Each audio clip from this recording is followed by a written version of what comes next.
All the students, turn on your camera.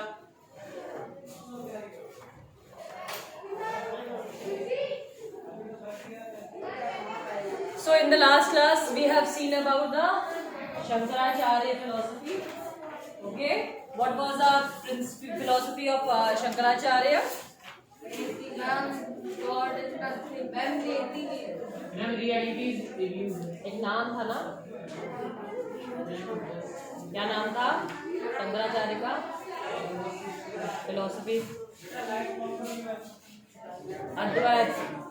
अद्वैतिज्म बताया था ना। अद्वैतिज्म शंकराचार्य की फिलोसफी थी।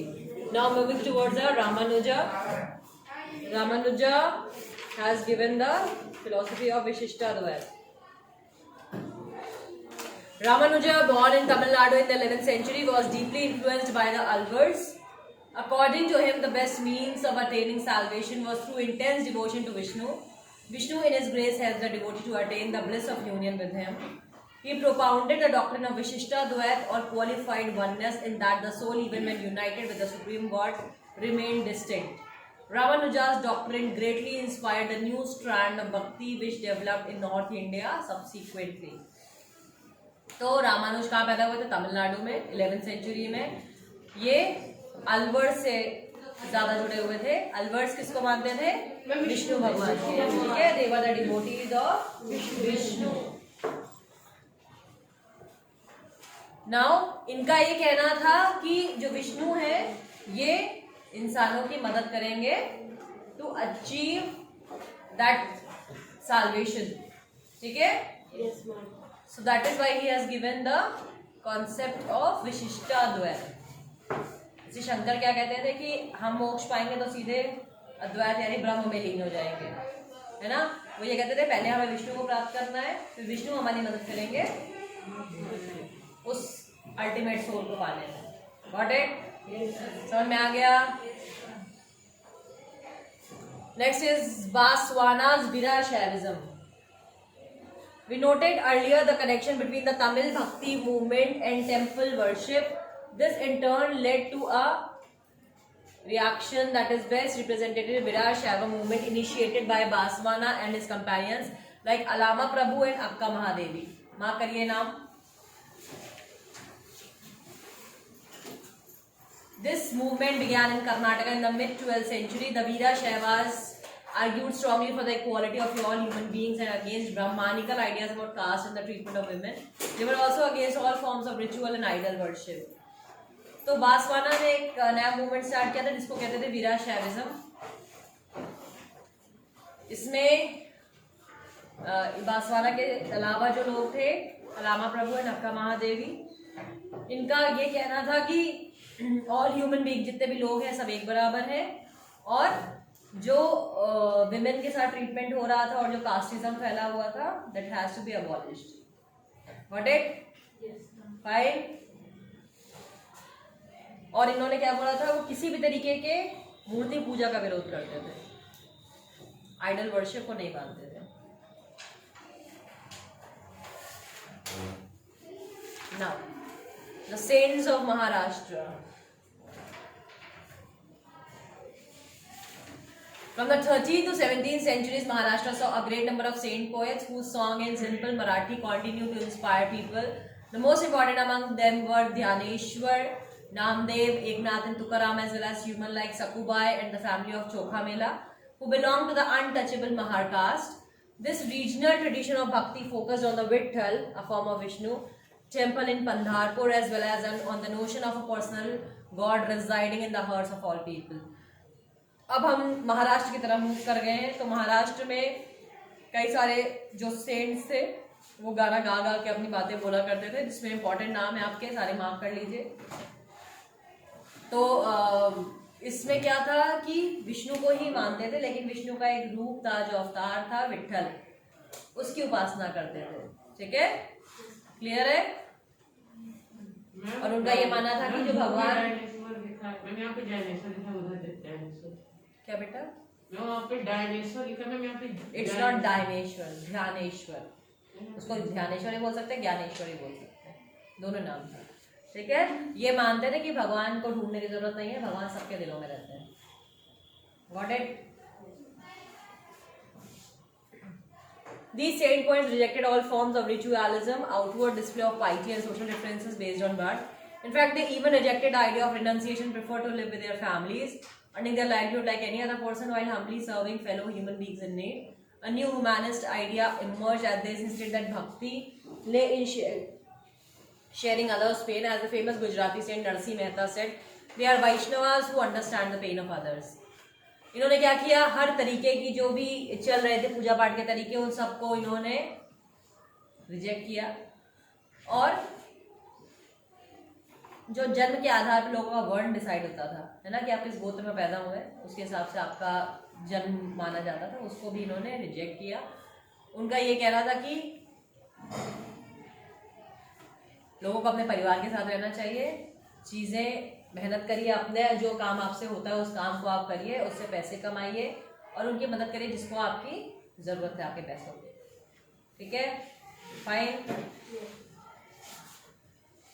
गुजराती सेंट का जो कोट है that is important for you now. Nathpanthi, Siddhyas and yogis. A number of religious groups that emerged during this period criticized the ritual and other aspects of conventional religion and the social order using simple logical arguments. Among them were the Nathpanthis, Siddhacharas and Yogis.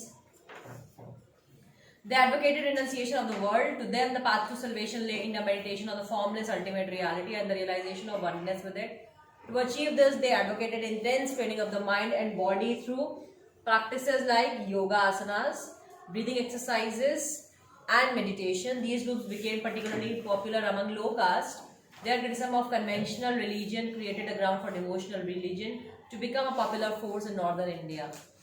तो ये जो थे, जो नाथपंथी थे, इस समय पे बहुत नए नए धर्म, बहुत नए नए तरीके के चीज़ें आ रही थी सामने. तो उस टाइम पीरियड में ये लोग हैं जिन्होंने योगा पे बहुत फोर्स किया कि योगासन करके और अपनी जो ब्रीदिंग प्रैक्टिसेस हैं इनको कंट्रोल करके और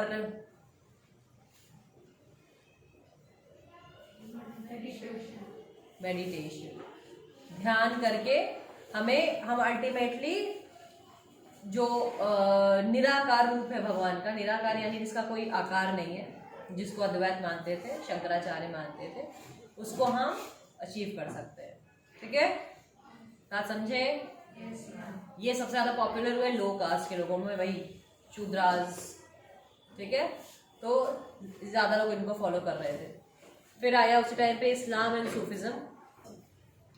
The saints had much in common with the Sufis, so much so that it is believed that they adopted many ideas of each other. Sufis were Muslim mystics. They rejected outward religiosity and emphasized love and devotion to God and compassion towards all fellow human beings. ठीक है, तो इस time पे सूफी लोग आए, सूफी संत जो थे, है ना, तो इन्होंने क्या किया, अलग अलग आइडियाज को एक्सेप्ट किया. ये रहस्यवादी थे थोड़े से, मतलब वो किस चीज़ के बारे में सोचते थे, वो ज़्यादा चीज़ें पता नहीं चल पाई, लेकिन उनका यही मानना था कि जो भी चीज़ें साथ में हम लोग देख रहे हैं इस समय, हमें उससे दूर रहना चाहिए और सबके लिए दया का भाव रखना चाहिए. Compassion, we should be compassionate. Fine. Islam propagated strict monotheism or submission to one God. इस्लाम धर्म में एक भगवान माना जाता है. ठीक है, जैसे अपने यहाँ क्या है, बहुत सारे भगवान हैं, तो हम लोग क्या करते हैं, पैंथीस्ट हैं. इंग्लिश में एक वर्ड है पैंथीज्म. पैन यानी बहुत सारे, थीज मतलब गॉड, राइट, और इज्म मतलब theory. The theory of believing many gods, that is called pantheism. But in Islam it is one God. So that is why it is written monotheism. Even in Christianity also monotheism. तो जो मानते हैं उसको कहते हैं monotheist. Got it? In the 8th and 9th centuries, religious scholars developed different aspects of the holy law, Shariat and theology of Islam. ये किसको मानते थे? शरीयत को, जिसमें कानून लिखे होते हैं इस्लाम धर्म के. और थियोलॉजी, थियोस मतलब गॉड, बताया ना अभी, तो स्टडी ऑफ गॉड पढ़ते थे शरीयत से. शरीयत कानून है इनका. ठीक है, While the religion of Islam gradually became more complex, Sufis provided it with an additional dimension that favored a more personal devotion to God. The Sufis often rejected the elaborate rituals and codes of behavior demanded by Muslim religious scholars. They sought union with God much as a lover seeks his beloved with a disregard for the world. Like the saint poets, the Sufis too composed poems expressing their feelings, and a rich literature in prose, including anecdotes and fables, developed around them. Among the great Sufis of Central Asia were Ghazali, Rumi and Sadi. ये सब important poets हैं उस समय के जो लिखते थे. Mark करिए.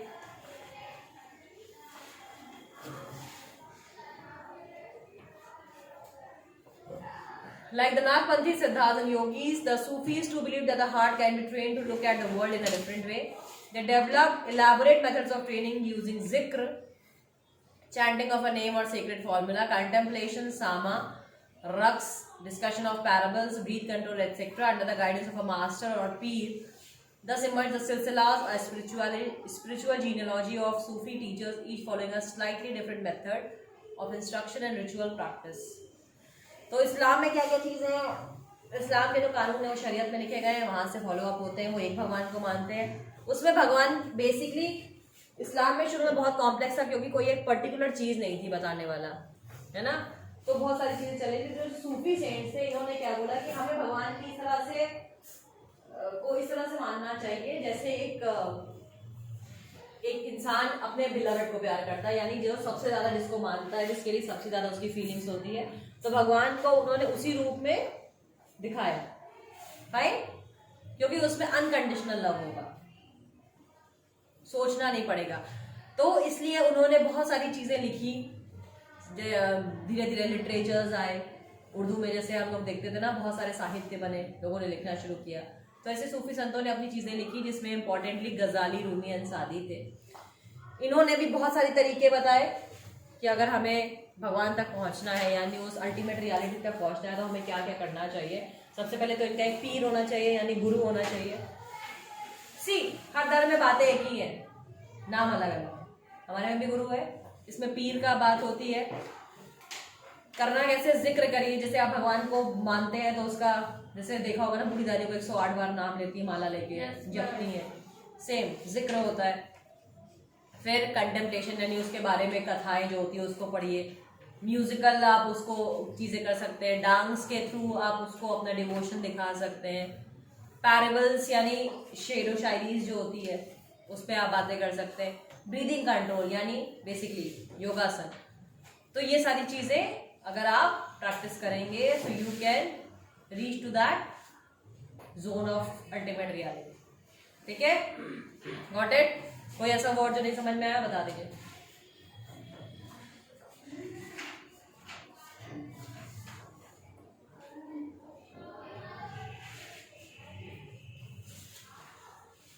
A large number of Sufis from Central Asia settled in Hindustan from the 11th century onwards.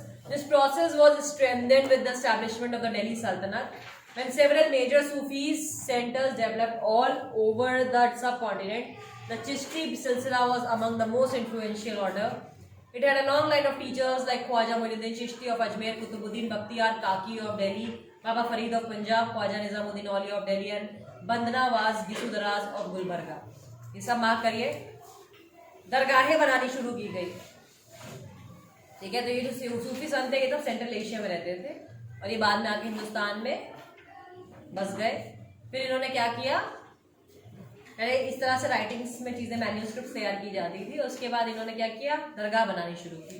जैसे बहुत इसको चिश्ती कहते थे, है ना. दरगाह में जिनकी बनती थी चिश्ती सिलसिला कहा जाता था उसे. ठीक है, तो ये जितने नाम आपको लेके, चाहे अजमेर की दरगाह हो, चाहे निजामुद्दीन औलिया की दरगाह हो, लोग जाते हैं ना. बनवाते थे उनको चिश्ती कहा जाता है. चिश्ती मीन्स उनके गॉड वहां पे एस्टैब्लिश है, समझे. गुरु को भी चिश्ती कहा जाता था और जिसको मान रहे थे उसको भी. ठीक, हॉस्पाइस बनाए जाते थे, उसके बारे में चलो नीचे पढ़ते हैं. पहले क्या है, the Sufi master held their assemblies in their khanqahs और हॉस्पाइसेस. सूफी मास्टर थे, वो अपने खानखाज में असेंबलीज किया करते थे। हॉस्पाइस क्या होती है? House of rest for traveller, specially one kept bye a religious order. तो धर्मशालाएं होती है बेसिकली, उसके लिए वर्ड है hospice. Devotee of all descriptions, including members of the royalty and nobility and ordinary people, flock to these khamkas. They discuss spiritual matters, sought the blessings of the saints in solving their worldly problems, or simply attend the music and dance session.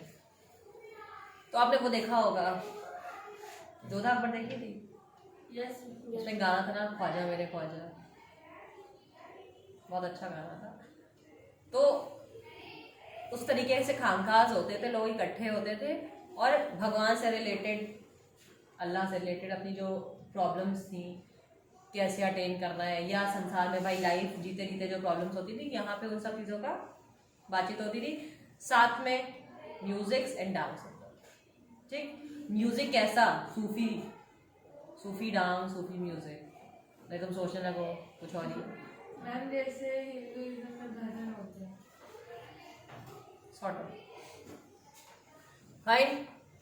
Often people attributed Sufis master with miraculous powers that they could relieve others of their illness and troubles. The tomb or dargah of a Sufi saint became a place of pilgrimage to which thousands of people all faiths thronged. है ना? तो धीरे धीरे क्या हुआ, ये Sufis जो संत थे, इन्होंने कई ऐसी चीजें की जिसको चमत्कार माना गया, लोगों की बीमारियां दूर होने लगी। जो दरगाह होती थी वहाँ पे हजारों लोग जाके रुकने लगे, अपनी समस्याओं को लेके पहुँचते थे, रहते थे, अपनी चीज़ें सॉर्ट करके तब वापस आते थे। ठीक है,